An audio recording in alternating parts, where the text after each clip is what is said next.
বিৰোধীৰ প্ৰতিবাদত উত্তাল সচল বিৰোধী ঐক্যমঞ্চৰ উদ্যোগত বিশাল জোৰ সমদল উলিওৱা হল সচলত কংগ্ৰেছ এজেপি ৰাইজৰ দল সিপিআইকে ধৰি আন বিৰোধী দলৰ নেতা কৰ্মীসকলে এই প্ৰতিবাদত অংশগ্ৰহণ কৰে ভোট চোৰ গাদী এৰক স্লোগানেৰে বিজেপি চৰকাৰৰ বিৰুদ্ধে সৰব হল প্ৰতিবাদকাৰীসকল প্ৰতিবাদৰ সময়ত আৰক্ষী আৰু প্ৰতিবাদকাৰীৰ মাজত সংঘাতৰ সূত্ৰপাত ঘটে প্ৰতিবাদকাৰীক আৰক্ষীয়ে বাধা দিয়াক লৈ সৃষ্টি হয় উত্তপ্ত পৰিস্থিতিৰ বিজেপিয়ে প্ৰতিশ্ৰুতি পালন কৰিব পৰা নাই সেয়েহে ৰাইজে বিজেপিক বিদায় দিয়াৰ সময় সমাগত ভয়ত কম্পমান বিজেপিয়ে ভোট চুৰি কৰি এতিয়া নিৰ্বাচন জয়ৰ চক্ৰান্ত ৰচিছে কিন্তু জনজাতিকৰণৰ পৰা বঞ্চিত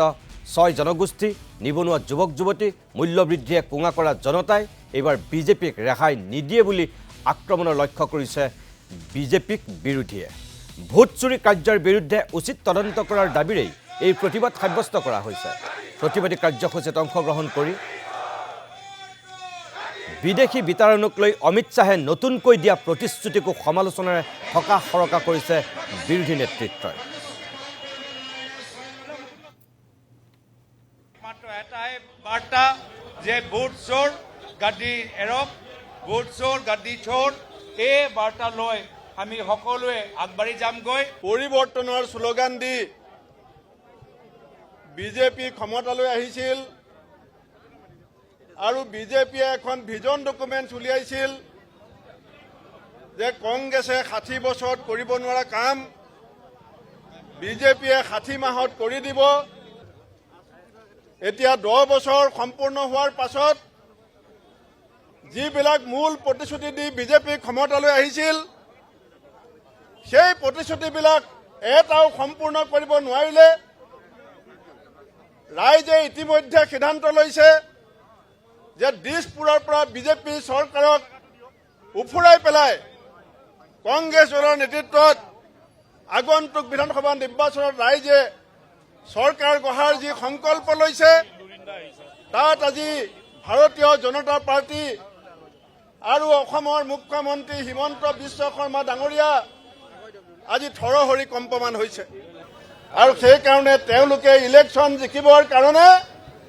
শেষ অস্ত্ৰ হিচাপে গ্ৰহণ কৰিছে কেনেকৈ ভোটদানৰ পৰা অসমৰ নাগৰিকক বিৰত ৰাখি কেনেকৈ তেওঁলোকে নিৰ্বাচন জিকিব পাৰে অমিত শাহে আজি যি বক্তব্য আগবঢ়াইছে এইটো শতিকাৰ শ্ৰেষ্ঠতম কৌতুক কাৰণ 14 চনত কি আছিলে বিদেশী তালি টোপোলা বান্ধি যাব লাগিব 16 মেৰ পিছতে এতিয়া 26তো তেওঁলোকক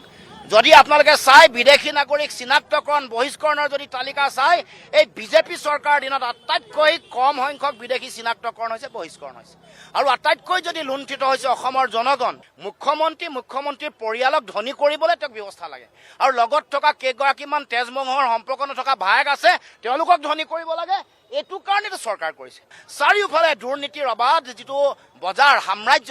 সৃষ্টি কৰা নায়ক খলনায়কজন হ'ল হিমন্ত বিশ্ব শৰ্মা আসন বুজাবুজিক লৈ বিৰোধী ঐক্যমতত উপনীত হ'ব পৰা নাই খুব সোনকালে হ'ব বুলি আশাবাদী কাৰণ তাৰ বিকল্প কাৰো নাই কংগ্ৰেছৰ হাততো নাই আমাৰ ওচৰতো নাই